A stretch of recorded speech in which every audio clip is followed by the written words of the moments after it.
Hello guys, welcome back to my channel. आज हम बात करेंगे रॉन्ग टर्न मूवी की। So let's start.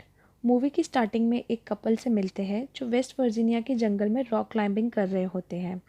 रिक ऊपर चढ़ जाता है और एली उसे अपनी हेल्प करने को बुलाती है।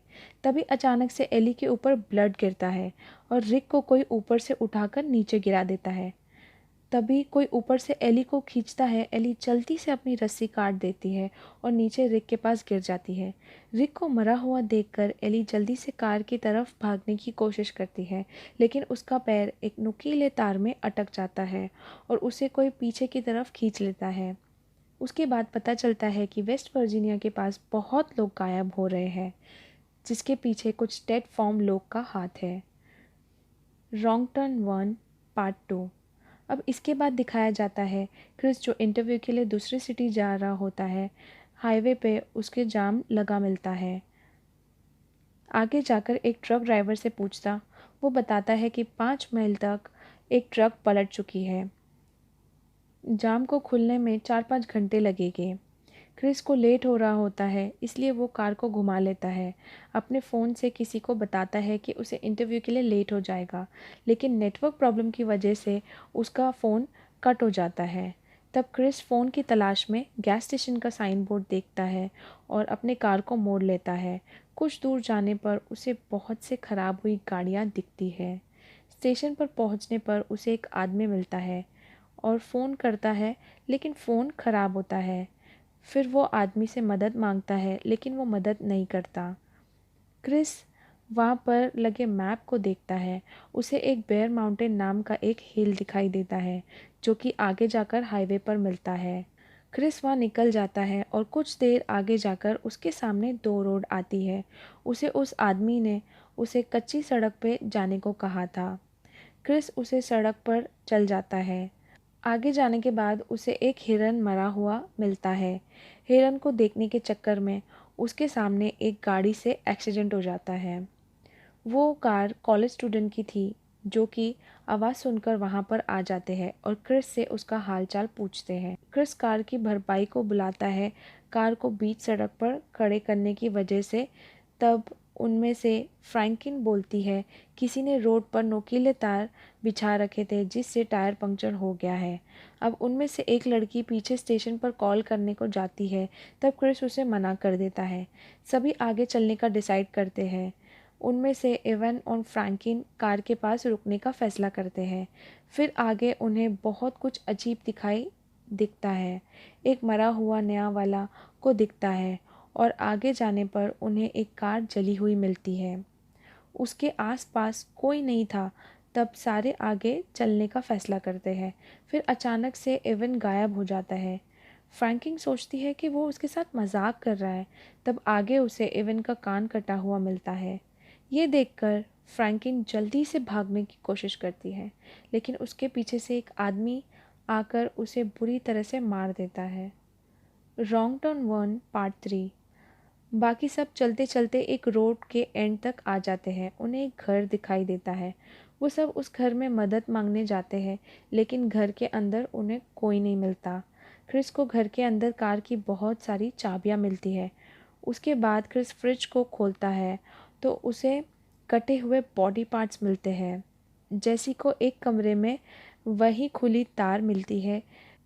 ये सब देखकर घर से बाहर भागने लगते हैं, लेकिन क्रिस विंडो से देखता है कि कोई ट्रक में घर की तरफ आ रहा होता है। क्रिस उन सब के घर के पीछे वाले गेट की तरफ भागने को कहता है। गेट लॉक होता है और तब सब घर के अंदर छुप जाते हैं। 3 आदमी आ जाते हैं। उनमें से एक आदमी अपने हाथ में फ्रैंकिन की लाश को लेकर आता है और उसे बेड के साइड फेंक देता है। बेड के नीचे जेसी और क्रिस छुपे होते हैं। बहुत देर बाद फिर आदमी फ्रैंकिन को काटने लगता है। ये सब स्कॉट और क्ले एक रूम में से छुपकर देख रहे होते हैं। वो सब आदमी खाना खाने के बाद सो जाते हैं। क्रिस और भी मौका देखकर निकलने वाला होता है, लेकिन उसमें से एक आदमी क्रिस को देख लेता है। सब अपने जान बचाने के लिए भाग जाते हैं। वो 3 आदमी भी उनके पीछे निकल जाते हैं। भागते भागते वो सब गाड़ियों के खंजार के अंदर जाते हैं, लेकिन वहाँ पर एक भी गाड़ी सही नहीं होती। तब क्रिस उन आदमी को ट्रक चुराने का सोचता है। उन आदमी का ध्यान अपने पास करने के लिए जंगल की तरफ भागता, लेकिन उनमें से एक आदमी क्रिस के पैर में गोली मार देता है, जिससे क्रिस जख्मी हो जाता है और तभी स्कॉट दूसरी डायरेक्शन की ओर जंगल में भागने लगता है। वो सब आदमी स्कॉट के पीछे भागने लगते हैं, तभी जेसी और क्ले ट्रक लेकर भाग जाते और क्रिस को भी अपने साथ में ले जाते हैं। लेकिन चेरी जब स्कॉट को गाड़ी में बिठाता, वो आदमी उसे मार देता है। उनका टायर बीच में फट जाता है और गाड़ी आगे नहीं बढ़ती। तब क्रिस और बाकी गाड़ी को छोड़कर पैदल रोड की तलाश में निकल जाते हैं। चलते चलते रात हो जाती है और सब थक जाते हैं, लेकिन वो आदमी उन सब का पीछा नहीं छोड़ते। तब क्ले को वॉच टावर दिखाई देता है और उस पे चढ़ जाते हैं। वहाँ पे जेसी को फर्स्ट एड बॉक्स मिलता है, जिससे वो क्रिस की मरहम पट्टी करती है। क्ले को भी एक रेडियो मिलता है। तब वो उसे मदद मांगने की कोशिश करता है, लेकिन रेडियो से कोई रिप्लाई नहीं आता। तभी क्रिस को नीचे से आवाज़ आती है और वो देखता है कि नीचे वो आदमी खड़े रहते हैं। तभी रेडियो की आवाज़ से आदमी को उन सब के ऊपर होने का पता चल जाता है।